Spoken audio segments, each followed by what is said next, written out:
Niasana izay zany dia ordre de géomètre expert Madagascar dia nitsangana tamin'ny 2011 lalàna 2011 005 no namoana an'io ordre de géomètre expert de Madagascar io ary ny décret d'application zany loi zany dia tsy nivoaka raha tsy efatra taona taty aorina zany hoe tamin'ny 17 novembre 2015 mitondra ny numéro 2015 1549 nandritran'izay hatramin'ny 2011 ny voan'ny lalàna mandrapahatonga ny androany tsika amin'ny teny zao dia mbola tsy tena niatra araka ny tokony izy zany lalàna zany mbola ny andro moa zany hoe nifanaraka teo moa zany ny kambana tao amin'ny olafitra hoe alao aloha miandry an'ilay décret d'application tsika voampiarina le lalàna dia mivoaka zany ny décret d'application dia fidina koa moa zany borao vaovao hitondra ny olafitra tany afolo pointy tamin'ny novembre 2015 dia nanapa-kevitra zahay borao vaovao fa ho ampiarinay amin'izay ny lalàna inona moa ny voalazan'ny lalàna io voalazan'ny lalàna dia ny hoe eo amin'le fanaovana ny asa eo amin'ny fanaovana ny asa izany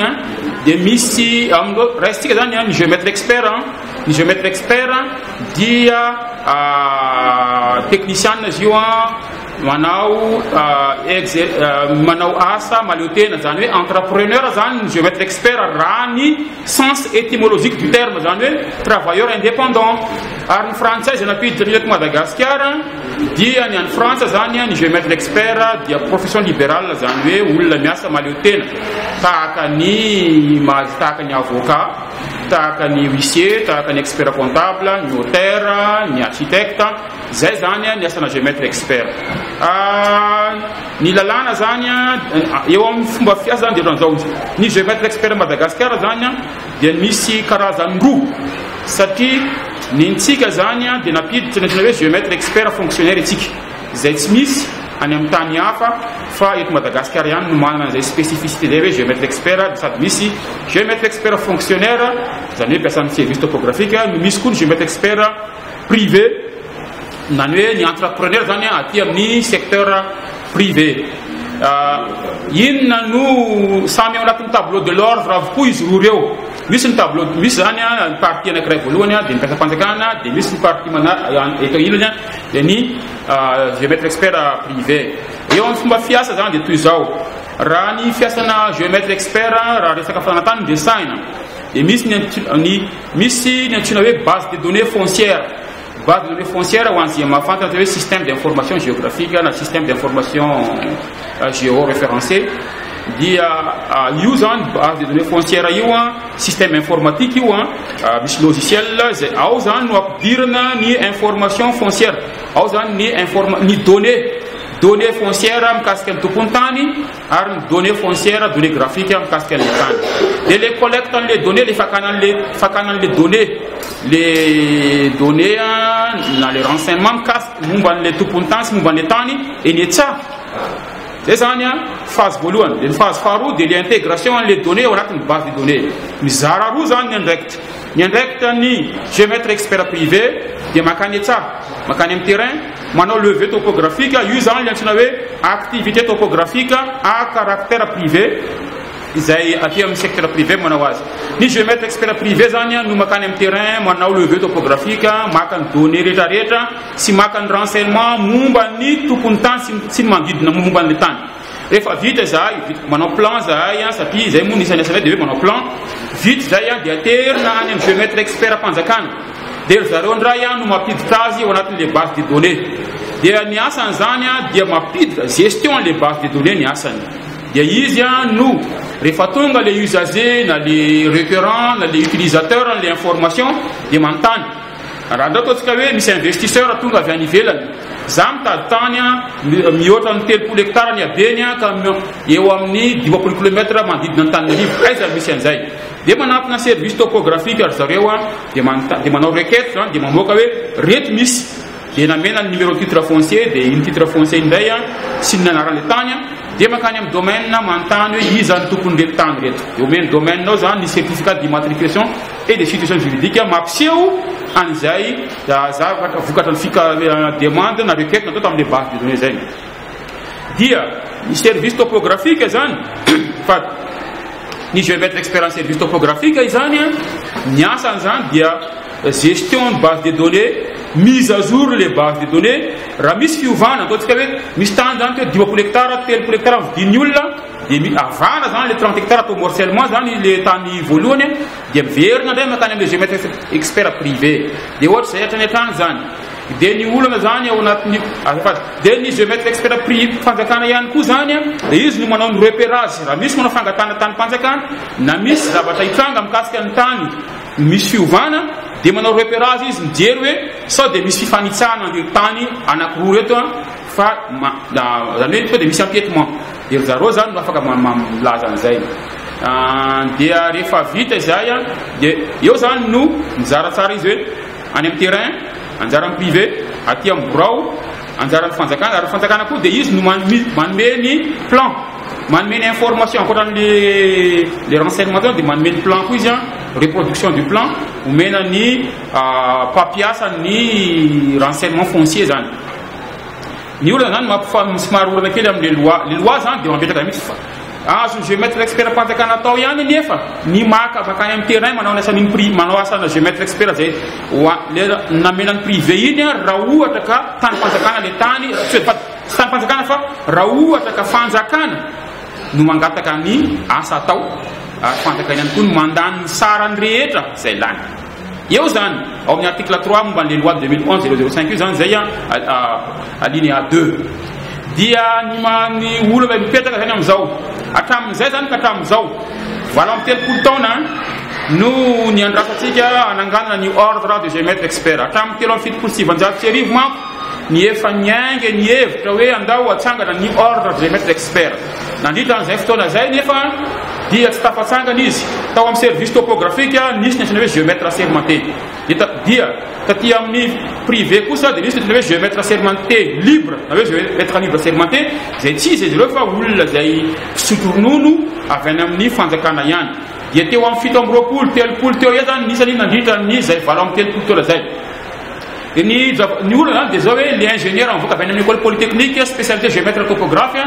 dia tsy tafiditra mihitsy nisy tafiditra ray roa ihany fa ny akabeazany zay misy eo amin'ny 20 roapolo dia tsy tafiditra mihitsy tao anatin'izany géomètre libre assermenté zany satria voabana le toerana voasakana le toerana ka miva olana ho an'ny tanora zany dia ny nitsanganana le ordre géomètre expert ary ny asan'ny ordre zany amin'izao fotoana zao dia maka ny toerana antsoina hoe dispositif d'appui et d'accompagnement à l'entrepreneuriat pour les géomètres experts io dispositif d'appui zany sady dispositif technique io zany hoe manofana ny géomètre expert izy mitady mpampianatra izy mitady formateur izy manatsara fahaiza manao ny géomètre expert satria ny teknolojia dia mivoatra ary ny géomètre expert dia olona tokony mbola hianatra na dia efa géomètre expert aza izy dia ao koa dispositif financier zany hoe izy tsy manome financement fa izy mitady partenaire financier mba afahany géomètre expert manao investissement afahany manao acquisition na matériel manao modernisation le équipement zay ampiasainy ary dispositif d'accompagnement managérial zany hoe mila formation marketing na géomètre expert mila formation en finance géomètre expert mila mahay comptabilité analytique géomètre expert satria manao calcul de coût izy amin'ilay asa zay ataony mila mahay management stratégique ihany koa géomètre expert satria ilaina zany hoe rovina no tokony anao différenciation na rovina no tokony anao domination par le coût amina prix ambany zany antina marina zany zavatra misy marina nahirana amin'izao zany dia mbola tsy niatra akory le lalàna amin'izao fa vo hampiatra azy zay no ahitantsika any amin'ny gazety rehefa tsy filazana be dehibe reny vo hampiatra azy zahay zany zao ary ro namanay moa zany géomètre expert ao amin'ny fanjakana dia nandritra an'izay fotoana tsy nampiarana azy zay dia nanao tahaka tsy misy le lalàna satria tsy mbola nampiarana ny décret koa moa tsy nisy lasa tamin'ny vo 7 mois zay ny décret ny copie ny décret dia tsy tonga taty aminay raha tsy vo tamin'ny volana mars ka amin'ity mois de juin ty zany zay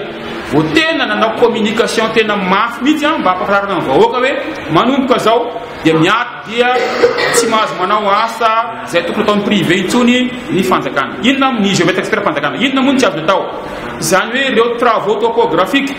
encore travaux topographique zay ny privé client privé no mitady azy dia tsy azony géomètre expert panjakana atao fa illégal zay mahavoasazy ny géomètre expert zay ary zahay dia mampitandrina ny géomètre expert panjakana fa tsy ny ordre dia ampiatra ny lalàna ka mety tonga tamina radiation eo amin'ny tableau de l'ordre raha mbola amin'ny mandika lalàna zany ny géomètre expert na fanjakana izy na privé. Manaraka an'izay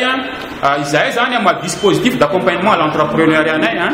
dia manofana géomètre expert créateur d'entreprise. Azadino fa ny création d'entreprise ihany no vahaolana eo amin'ny ady amin'ny fahantrany. Raha tsy misy entrepreneuriat, tsy misy ny culture entrepreneuriale dia tsy misy ny création d'entreprise. Ary ny création d'entreprise tsy misy raha tsy misy ny créateur d'entreprise. Ka io créateur d'entreprise io na entrepreneur ny antsotsika azy dia tsy olona teraka entrepreneur fa ireo dia tonga entrepreneur. En teny français dia hoe on n'est pas né entrepreneur mais on le devient. Nous zany ny mission anay zany de promotion et diffusion de la culture entrepreneuriale auprès des ingénieurs géomètres topographes diplômés avy any polytechnique mba ahatonga azy ireo ou géomètre expert créateur d'entreprise eto Madagascar. Ny olona zany amin'ny lalàna zay entina eny amin'ny assemblée zay mampalahelo moa fa tsy nantsona zahay tamin'ny namolavola azy io fa natao dinganina mihitsy zany zay kanefa ny lalàna mifehy ny ordre 2011 dia miprévoir an'izay ao amin'ny article 15 article 22 article 23 dia miteny fa raha misy fanovana ny lalàna io dia tokony antsoina ny ordre géomètre expert mba hitondra ny heviny mikasika azy nalefa natao nalefa le izy atao maimaika natao tsy fantatray mihitsy ary na ny fisiny ange tsy fantatray mihitsy fa tampotampoka nahitany le omaly iny hoe nisy ny antsonay hoe misy an'izany loi zany ny andalo ao amin'ny assemblée ao amin'ny commission momba fananantany dia teo zay vao niazakady ganakany fa raha ny marina zany dia natao tsy fantatray mihitsy le izy na fenina aminay kanefa raha ny fantatray raha ny toy ny enquête zay natao nefa zahay manana renseignement fa hatrany amin'ny février nefa nikononana izy io dia tany amin'ny sekoly zay miara-miasa aminay nazahoanay ny renseignement mikasika an'izany fa efa hatrany amin'ny février ary nahazo copie ary zahay amin'ny vofotrandreo andefasandreo an'le email an'le hoe ity ndraiky efa hatrany amin'ny février niainge ka géomètre expert namanay ihany fonctionnaire ihany nitolokevitra tamin'izy io fa tsy nampandalovina zany amin'ny gouvernement le izy fa nomena ny député dia ny député moa zany satria izy manana zo manana fahefana izy araka lalam-pandrena dia niraisy ny député ho proposition de loi fa raha ny rédaction ny structure de phrase ny conception les lois les amendement dia tena hevitra niaingy avy ao amin'ny géomètre expert fonctionnaire namana ihany mampalahelo anay zany dia zao hoe tsy nisy mihitsy zany ny fralahina na ohatrany tsy nisy zany bonne foi tsy nisy zany honnêteté intellectuelle teo tamin'ny nay géomètre expert ka nahatonga ny hoe natao tsinitsinina ny ordre géomètre expert natao tsinitsinina ohatrany hoe tsisy ilana azy ohatrany hoe zany mandany andro fotsiny zany zahay eto mandany andro manomboka maharaka amin'ny riva manao asa mampandroso an'le géomètre expert nefa dia géomètre expert namana ihany nitobokevitra initiateur du projet de io proposition io fa nomena député fotsiny satria mantsy vao tamin'ny novembre angeny gouvernement no namoaka ny décret d'application ohatra ny anahirana ihany manko hoan'io namanay géomètre expert fonctionnaire io raha ho alefana any amin'ny gouvernement io hoe vao tamin'ny novembre avetsika no namoaka décret d'application ary mbola tsy niatra akory ary lalàna io hatramin'izao dia lazainareo fa tsy mety sahady ka noho izany dia satria matahotra zareo namanay eo amin'ny fanjakana fa zahay dia tapa-kevitra fa ampiatra lalàna ary ampiatra tokoa dia noho ny fatahoran zareo an'izay dia niazakazaka izy hoe andao ranga hovaina ny lalàna fa overy finanana atsika overy ireny tombontsoa be dehibe azotsika nandritra ny 7 taona eny nandritra ny 12 taona zay nanaovantsika mpimamba ny sehatra fananantany ry zareo zany no ninana ny be indrindra ny privé nge dia zavatra zany hoe lay potipoty mofo lay miette lay tsy lany zay zany mitaty amin'ny privé ka tonga kosa ny fotoana amin'izao fotoana zao maneran-tany ao anatin'ny antsoina hoe économie de marché isika miala tany amin'ny tany communiste masy izy antsoina hoe le économie dirigée zany hoe ny fanjakana mametra ny prix amin'izao fotoana zao eto Madagascar dia mampiatra antsoina hoe économie de marché zany hoe ny prix dia fixé par la concurrence ka tsy misy olo ny prix zany de concurrence ny fixé azy ka ny ataonay zany ao amin'ny ordre des géomètres experts dia manao promotion ny concurrence au sein de l'ordre des géomètres experts io zay mahatonga anay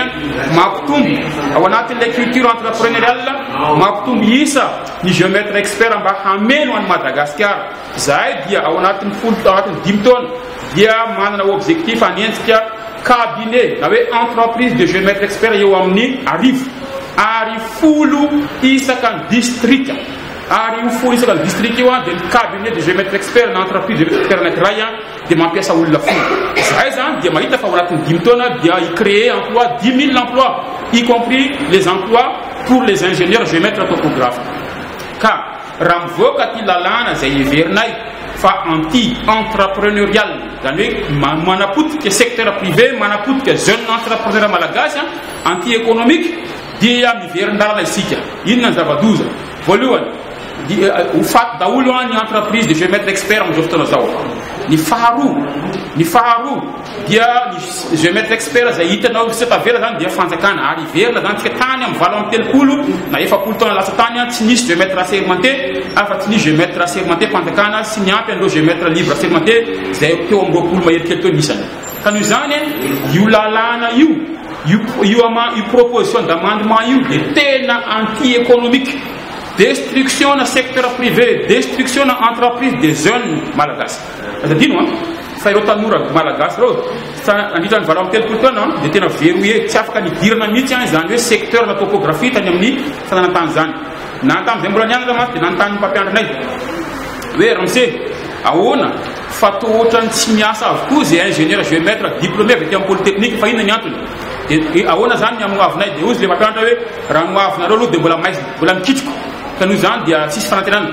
dia gagana hoe mpampianatra ve no miteny an'izany satria tao amin'ny service topographique ingénieur tao zany mpampianatra izany. Amin'izao fotoana dia rehefa niteny ary zay hoe sao dia mba vahaolana kosa ary Ramsey ny fananganana an'ilay ordre géomètre expert mba ahafahany ingénieur géomètre i-créer entreprise de géomètre expert amin'izay voavaha ny olona amin'ilay tsy fananana asa. Dia ozy le Ramsey tamin'izay hoe raha mbola eto zahay dia aza manantena an'izany ordre de géomètre expert zany satria moa nahoana matahotra zany Ramsey sy ny mpiara-miasa amin'ny BDB hoe raha mivoaka io ordre de géomètre expert io satria profession libérale io zany hoe aty amin'ny secteur privé dia miena ilay finanam-be ny Ramsey tao fa lasa ny privé avokoa ny asa rehetra. Ka noho izany dia banana bloquena le izy pendant 38 ans ary mbola niampy 4 ans hatramin'izao. Noho izany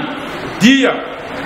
rehefa nivoaka ny lalàna tamin'ny 2011 dia nibitaka sy niteraka avokoa ny tanora malany ingénieur géomètre topographe fa hoe zay vovovany problème atsika. Ary BDB niazakazaka nanao nindam-bola nakany amin'ny banque mitady ray aman-dreny nanao investissement raha 30 fotsiny nisany tamin'ny 2011 makany amin'izao fotoana zao 88 nisany entreprise de géomètre expert. Dia zay mahita fa ho ampitombona arivo ao anatin'ny 10 taona zany. Noho izany dia opportunité d'affaires ho an'ny ingénieur géomètre topographe ny secteur na topographie na secteur na géomètre expert. Zay aloha dia miantso ny tanora malagasy mihitsy hoe zay rehetra manana fanirina teo géomètre expert dia mankanesa any amin'ny école supérieure polytechnique. Amin'izao fotoana zao raha taloha école polytechnique io filière géomètre topographe sy tiany ankizy satria andosirany ankizy foana satria tsy mahita asa le filière. Zay rehetra tsy tafidy tany amin'ny école tany amin'ny électronique, télécommunication, météorologie, bâtiment public dia zay zany voforcena terena mihitsy hoe ato amin'ny géomètre topographe ny sisa fa ao ny toerana misy dia efatra dimy zay isan-taona. Fa amin'izao fotoana zao milaza aminareo fa tsy maharaka ny filière géomètre topographe raha tokony 30 ny effectif maximum dia efa 2 classes parallèles amin'izao fotoana zao amin'ny polytechnique. Ary zay mbola mangataka hoe ampitombo izato le izy satria zay mila géomètre expert eo amin'ny 200 isaky ny isa-taona dia tsy maharaka raha amin'ny polytechnique amin'izao fotoana zao. Zay nefa mi-envisager manana projet zay hoe anangana école spéciale de géomètre expert ESGE ka ny foibe Antananarivo fa ny école kosa dia ho délocaliser-nay any amin'ny région 22 régions 20 par région ka ny zanaka ny région zanaka ny faritra no ho ataonay ingénieur géomètre topographe ary ho ataonay géomètre expert. Rehefa mivoaka izy dia ao amin'io région zay nisy azy io ihany izy no lasa géomètre expert. Ny olona mantsy amin'izao dia zay zanaka ny faritra avy any Androy ohatsy tonga Antananarivo dia tsy miverinana izy fa mijanona eto manao géomètre expert Antananarivo. Ka ny anay ao anatin'ny plan stratégique zay ahafahanay déployer géomètre expert dans tout Madagascar dia atsanganay any amin'ny région tompoko ny école spéciale de géomètre expert délocalisé ny formation ny mpampianatra no déployé any amin'ny terrain makany amin'ny région dia any ny mémoire natao any ny soutenance de mémoire natao dia mivoaka ingénieur izy ary any koa manao stage de géomètre expert izy ary any izy no manao ny diplôme de géomètre expert zay ho atsanganay ao anatin'izao fitantanana ataonay zao ka eto zany ny anay dia zao ny secteur privé fort no moteur de développement économique ny firenena. Raha ohatra ka faible secteur privé dia l'économie est en panne, le pays est en situation de pauvreté ka mba tsy afatsika miady amin'izany fahantrana zany sy ny tsy fananasa ny chômage ny tanora dia tsy maintsy manao promotion et développement ny culture entrepreneuriale isika ary izany indrindra no imasonay eo anivony ordre de géomètre expert dia mandany fotoana izay mandany andro manao promotion développement et diffusion de culture entrepreneuriale eo anivony géomètre expert ny ingénieur géomètre topographe na vitovorona mba atonga azy ve rehefa mivoaka avy any dia mi-envisager ny création d'entreprise de géomètre expert ou piste ou profession zay aty amin'ny sehatra ny secteur privé zany ka tsy raha zay 10 000 emploi zay tetinay créé na anatin'ny 10 taona zay zany tena nareo fanjakana nge tsy afaka mirecruter an'izany 10 000 zany ka raha ohatra mantsy ka mivoaka ile raha tafavoaka zany le ile proposition d'amendement io hoe lasa lalàna tokoa inona no hitranga maty aloha za mikatona daholo ny entreprise de géomètre expert maty ny ordre de géomètre expert ary raha maty ny ordre dia isy litige foncier tsy tapespeceny nety Madagascar mety multiplié par 2 na multiplié par 3 ny conséquence an'izay hoe disparition ny ordre de géomètre expert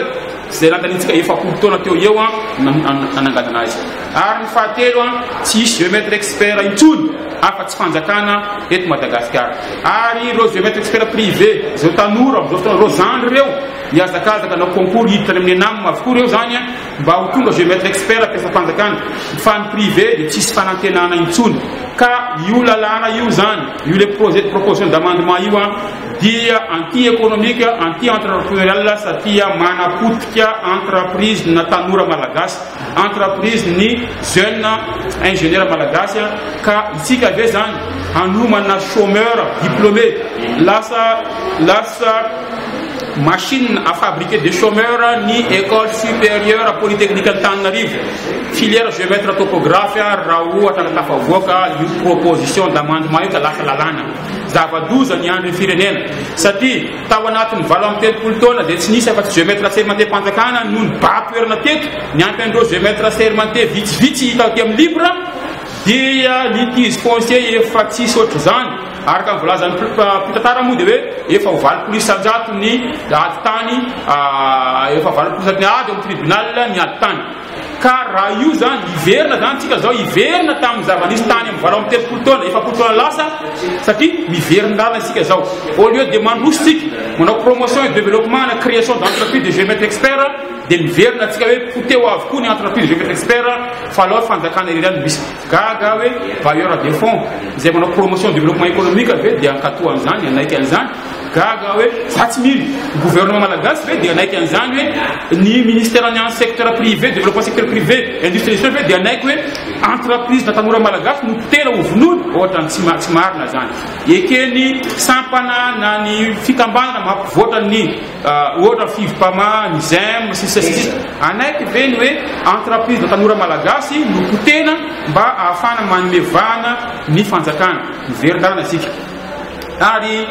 corruption na kolikoly tena avolenta no miazakazaka raha vao ny fanjakana irery manano satria ny fanjakana nizay fotoana zay lasa juge parti izy azadiny fa izy no mitsara ny asan'ny géomètre expert privé rehefa vita ny géomètre expert privé le asa dia hoentina eo amin'ny fanjakana ty monsieur le géomètre expert fanjakana tsarao fa vita dia itsy tsy mety io fa miverina anareo dia miverina lasa mivezivezy eo le izy dia rehefa lany fotoana mivezivezy eo le asa dia ho kivy mantsy le client rehefa avy eo dia teny hoe aza makany amin'ny privé fa ela be satria ny asan'ny privé tsarainy fanjakana tsarainy géomètre expert niasany géomètre expert privé dia tsaray ny géomètre expert panjakana ka ny géomètre expert panjakana zany amin'ny io lalàna zay mandeha any amin'ny assemblée zay ho alefa any amin'ny sénat rehefa aveo io dia lasa juge et parti sady tsara izy no mpifaninana zany hoe izy zany concurrent direct ny géomètre expert privé zay mazava loatra fa tsy compétitif mihitsy ny privé satria ny fanjakana ny géomètre panjakana izy no manana pouvoir manana marge de manœuvre afaka mamono afaka bloquer afaka mamono ny entreprise de géomètre expert privé mais zany tsy tafavoaka intsony ny entreprise privé fa raha io tafavoaka io lalàna io le vaovao io zany no lasa lalàna za de miteny za tsy mampiriska ny tanora za mpampianatra ny votovorona 18 ans nampianako tany fa zay dia ny culture entrepreneuriale dia mijery no avy ny tanora zay ampianarina zay koa mba malahelo mahita ny tanora ampianarina eny votovorona hoe waiza moa zany de ny tanora reto fa ny avenir andreo ingénieur géomètre topo reo futur reo dia ato amin'ny création d'entreprise de géomètre expert kanefa raha vomivoaka io loi io dia tsy tafavoaka tso zany création d'entreprise de géomètre expert zany fa fotoana very fotsiny am'izao fotoana zao ary efa mitsikozipozy sahirana géomètre expert privé am'izao 88 nisany ka indrindra fa hoe mbola iverinao concurrence ny fanjakana tsy tafavoaka fa raha ohatra kosa ka le loi am'izao fotoana zao io ny tohizana io ka ampiarina fa mbola voanomboka ampiaritra azy tsika zao efa tao ny voany zay décret zay fitivorana voany am'izao tsika am'teny zao vo ampiarina le izy zay mahatonga anay manao annonce eny amin'ny gazety hoe or zala manomboka zao ampiarina lalàna ka nozay mandika lalàna dia ho sazina dia zay zany dia milaza fa vitanay mampitombo amin'ny arivo ka hatramin'ny 2 arivo ny entreprise de géomètre expert eto Madagasikara ary mety hitranga avy ty ny mpiasa ny géomètre expert panjakana rehefa hitany fa miroborobo ny secteur privé dia mety aleta ampialana mihitsy hiala mpiasa panjakana dia hanangana entreprise de géomètre expert aty amin'ny secteur privé ka inona tsony tadiavintsika tsy le promotion secteur privé ve fa ny inverse an'izay no mitranga raha lany lalàna io dia le aty amin'ny privé hiala tsy géomètre expert privé tsony fa andeha hiditra mpiasa panjakana kanefa ve fanjakana ve afaka mandray amin'ireo rehetrarehetra polytechnique mamorona 60 diplômés par an vita ny fanjakana ve mirecruter an'izany za tsy mino an'izany misy fetany ihany mantsy ny fampidirana mpiasa panjakana ary ny enam zay mamoaka ataony zareo moa hoe ingénieur de service topographique za membre ny ordre des ingénieurs de Madagascar ary membre ny conseil supérieur ny ordre tompona ndraiky raha président commission entrepreneuriat mpampianatra ingénieur ny ao amin'ny article 6 ny loi 95/024 nametahana ny ordre des ingénieurs de Madagascar sy ny article 26 dia milaza tsara mihitsy fa rehefa tsy manana ny diplôme rehefa tsy membre ny ordre des ingénieurs de Madagascar dia tsy mahazo mitondra titre d'ingénieur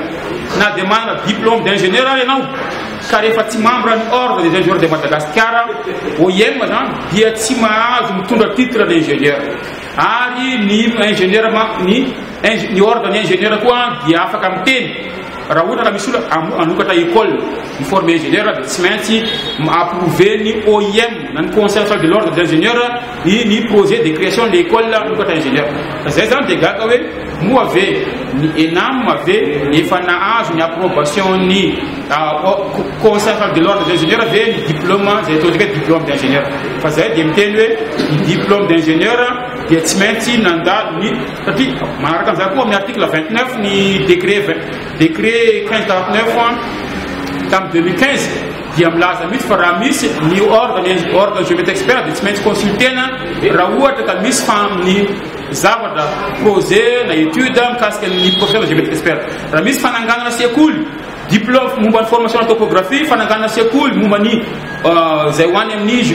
géomètre expert dia tokony mandaly eo anaty ordre de géomètre expert satria ny ordre no mafantatra hoe ampy ve le formation ampy ve le fahalalana ilaina sady tsy ampy ka zay zany dia miteny hoe ny fanovana lalàna rehetra tompoko article na de ataoko hoe manana fahefana zany ao amin'ny assemblée manao unilatéralement manao le hoe unilatéralisme fa kosa partie prenante anay dia tokony mba consulter zay satria ny article 15 ny article 22 ny article 23 ny lalàna io dia miteny hoe tokony consulter ny ordre Ao article 29 le décret 1549-2015 dia miteny an'izay hoe tokony consultena foana ny ordre de médecins tamin'ny proposition de loi dia tsy natao tsinitsinina zahay ohatra hoe tsisy lananay mihitsy fa mandany any fotsiny zany ny ordre eto ohatra hoe tena manamaivana zany manao tsinitsinina manao zinona ny ordre de médecins ny fomba nanaovana niny proposition de loi iny manaraka an'izay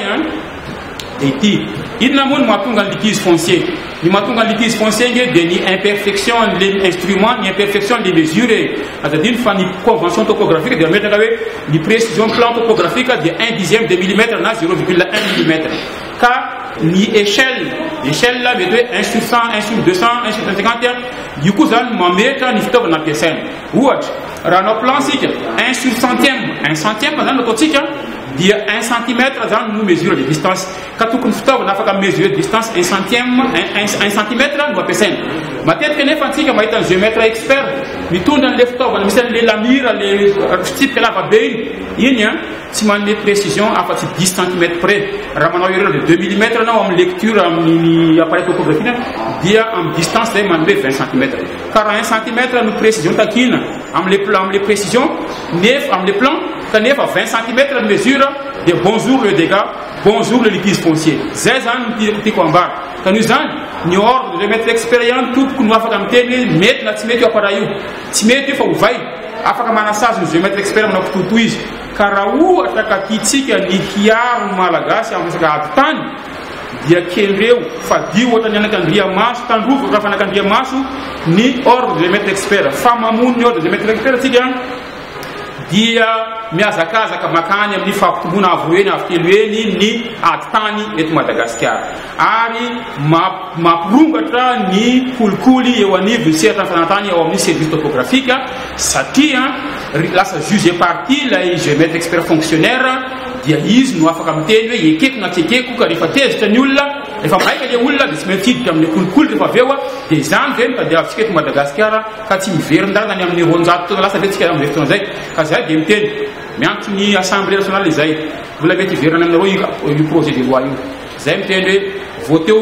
rejeté io loi io rejeté io fa aza voté io nareo fa anti économique io anti entrepreneurial zay koa miangavy ny gouvernement ray aman-dreny fa fahendenanareo ary olona napetraka an'Andriamanitra hitondra ny firenena dia miteny zay hoe anti économique io destruction des entreprises des jeunes malagasy ka miangavy zay hoe ajanony io projet de loi io miangavy koa zay ny ao amin'ny Sénat ajano aza voté an'io rejeté io projet de loi io miantso ny HCC koa zahay mba hijery akaiky hoe anti constitutionnel ve sa ao anatin'ny le projet de loi zay midétruire entreprise na jeune malagasy zany miantso société civile zahay ny bailleur de fonds ny investisseur sy reo rehetra zay mety afaka mi-influencer ny comportement ny décideur politique eto Madagasikara mba ajanona io projet de loi io fa zay kosa miangavy meo fotoana zahay etsy mangataka be debe meo fotoana 10 taona fotsiny zahay ny ordre de maître expert fa porofona aminareo fa zahay on est capable de faire d'apporter des grands changements eto Madagasikara eo anatin'ny sehatra ny géomètre expert zahay manana capacité entrepreneuriale tsy tapé spécial afaka développer partenariat zay any ivelany afaka développer partenariat zay amin'ny bailleur de fonds amin'ny partenaire financier partenaire technique afaka développer partenariat zay any amin'ny fédération internationale de géomètres fédération francophone de géomètres ary afaka développer partenariat zay amin'ny constructeur des matériels topographiques afany miteny hoe afaka mividy matériel ny tanora malagasy géomètre expert fa manao paiement isam-bolana ao anatin'ny 10 taona azontsika atao zany efa expert zay tsy expert géomètre ihany zahay fa expert en développement création et redressement d'entreprise satria zahay zay miteny zao dia manam-pahaizana mikasika ny promotion développement ny création d'entreprise ny culture entrepreneuriale zay mangataka meo fotoana fotsiny zay fa 8% aminareo fa mahay zay ary afaka nous avons la foi capable de déplacer des montagnes fa miangavy zay hoe ameo fotoana zay iasanay fa azapota baisy mbola vo 7 mois zay zao miasy vo 3 mois 4 mois nazahoneny décret io ka dia nahoana sady mipota baisina 38 ans 42 ans tsika niaina tamin'ny période transitoire teo natonga fampitera teo amin'ny sehatra ny géomètre sermenté na géomètre expert maninona tsy antsika ve 10 taona angatany zay mbola vo à peine 3 mois 4 mois zay nazahoneny décret dia lazay atsika fa tsy mety sady le izy tudo fa o ka bayasa zayan fa fanema pa so Madagascar de la zanya de liswe la sa mameta kani géomètre expert panzakana mi fanina am géomètre expert privé si possible si possible de ta fa voir géomètre expert privé ra i fanina am géomètre expert panzakana nyanga tane ku des eaux lay e omni service topographique des missions de droit de conservation 2% valeur le terrain ina gette na la fin ratos que tant valeur na tant 1 milliard derrière le temps valeur en 2% dernier comme 20 millions derrière 20 millions derrière zaid wal wal yul ne pas de tant 1 milliard derrière dernier je vais mettre expert avec timalane mais 5 millions 5 millions derrière 2 millions derrière pour le aller même zaid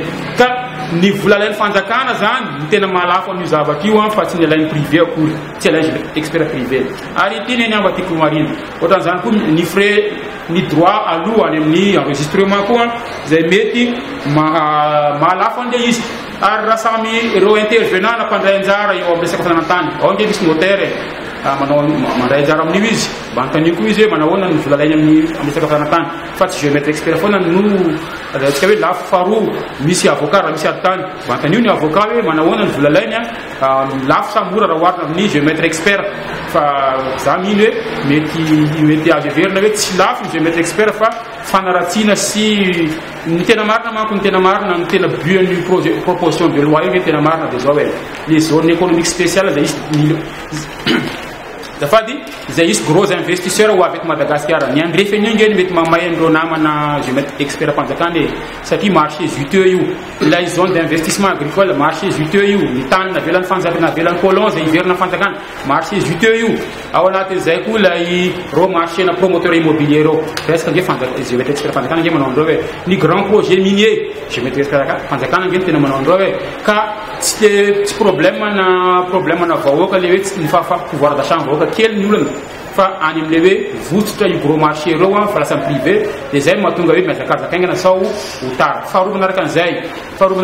asa dinonge asa anim nya registrement ko bis bula luwan manina ra yena nyan ba tiapa laftel le fondo bana le saka immatriculation foncière fati mi sawartene ramten nous lewe laf be un je mettre expert privé ça nous demtene tla fi satia mi tout vient prix à l'indéo fa ni nemu mis facture fa ni batis facture de titre fa ni mis facture ni nemu da be ni notice facture fa to miafnan de la sura ne mur na sapi li a sécurité ngi ti lim sewne ninde fa ni tim sewan te la tende da ba de be dia mi tout vient bula miota za ngi na ita bula miota za bula line miota no privé ne fa ngi ize ngi ti man duyete ti man na pesa caramel si loyer payé si charge radio charge de structure payé de madame fa ma fatia les privés ça qui man un avantage concurrentiel par rapport aux ni privés resti que les laf ni azadino nge fani bornazi fono vana borna taninge si bien de consommation courante nge yiwe nge tsudan varu directional tsudan na loyer payé sambula tsudan les dirama payé sambula tsudan téléphone crédit sanant nandwe fa yinda mande wana tin fena nyulla no mana woni wasa yu na rafara beza de mettre demande ratin futon cycle de 10 ans wat karatos kawe 300 000 milliards la lune 300 000 milliards pour une période de 10 ans. 300 000 divisé par 10, 30 000 milliards, ça donne. De 30 000 milliards pour un an, divisé par 12 ans, il y a 2500 milliards. 2500 milliards, tout pour ni prévision budgétaire, ou ni voga malagasy, rano bornazis. Alors, bornazis, c'est imposé, ma projet, tout projet se prépare. Ça ne s'improvise pas, c'est improvisé. Car dans 10 ans, dans nos bornazis, de me préparer, dans 10 ans, dans nos bornazis, des femmes comme nous, 2500, ils sont atau inati atau épargne en novana zaya bornaze afaka 10 ans ka si tout vient loyer you zanwe ni bornazania si la zan était privé sati ra isaka 10 ans is bono ni wana ndai mande ya ona tinyan piena nyan bono ni wana ka 10 fla zana we lafpe faru ni ma 10 le promoteur ni loyer initiateur ni loyer ma 10 phrase des autres réformer analyser l'impact socio-économique du projet on ne peut pas prendre un seul facteur, une seule variable. Il y a un impact sur le pouvoir de la population. Ça un impact négatif sur la destruction d'emplois. Oui, ni emploi disparaît. Je mettre expert nous tout concret de 10 000 emplois que nous cite zan is daholo ny ankoatran'izay koa ny impact négatif de le juge parti le mpiara-panjakana ary efara any amin'ny corruption isy abus de pouvoir atao géomètre expert panjakana ary mety hitarika azy ho any amin'ny kolikoly izany rehetra zany ka tsy oloza be fana izy ka zay miteny hoe raha mianalyser raha hijery ny impact ny fisy géomètre expert atsika ny géomètre expert privé io loi io dia tsy ampy tompoko ny variable anankiray fotsiny raisynareo fa tokony jerena ny impact ny variable hafa ohatra hoe ny création d'emploi ny participation géomètre expert amina formation na PIB azadiny fa géomètre expert dia mandray anjara amina créer valeur ajoutée raha misy géomètre expert ataontsika hoe disons hoe ataontsika hoe 20 millions d'ariary valeur ajoutée misy cabinet arivo 20 millions fa arivo 20 milliards d'ariary ke zany no valeur ajoutée ny géomètre expert ka moa ave zay participation amina formation na PIB zay tsy azontsika hitretina fa ny entreprise no micréer richesse micréer valeur ajoutée ary io micréer ny PIB zany kan'io zany ny lutte contre chômage sy ny développement économique amin'ny participation am PIB no ma point fort ni ordre géomètre expert satria zahay cheval de bataille nay zany dia ny diffusion développement promotion culture entrepreneuriale au niveau de géomètre expert pour créer 1000 à 2000 géomètres experts d'ici 5 ans 10 ans ka zay miangavy aoka zany mba avela zahay asa azapotabaisnareo zahay fa miasa zahay de hitanareo fa zahay de olona expert non seulement en topographie fa expert amin'ny resaka création et développement d'entreprise ya ny olona zany amin'ny resaka inam de zay hoe mivoaka ingénieur avy any amin'ny polytechnique le izy ohatra géomètre topographe si efa afaka tonga de iny diplôme d'ingénieur géomètre topographe iny de efa afahany miditra géomètre expert 2 ans de stage lalana zay mivoaka io dia milaza hoe rehefa tafiditra any amin'ny nama leky izy manao formation 2 ans dia avy atrany dia eritaona ihany ao amin'ny fanjakana anaovany stage tsy ampy zany azadiny fa ny topographie dia technique de pointe ary tena de très haut niveau zay de mahita fa any andafy any France zay nisany efa fa manana expérience be de be amin'ity géomètre expert ty dia ny olona raha formation bac plus 2 de manao stage 10 ans zay manao examen DPLG diplôme de géomètre expert délivré par le gouvernement zay izy vao manao asana géomètre expert bac plus 2 en topographie, géomètre topographe, plus 10 ans d'expérience dans une entreprise privée, géomètre expert, Ari, mon examen, tel dans fait péta fenuna, zéro manual ni géomètre expert. Et nous n'avons des autres. Les topo, ingénieur géomètre topo, ben politique sur le nom. C'est-à-dire que diplôme ilanis. Fallait ingénieur BTP, ingénieur hydraulique, misquazamou, météo ni privé. Dia zembulati si que ordre des ingénieurs géomètres diplôme andren rehefa ny ordre tokony manana mo adira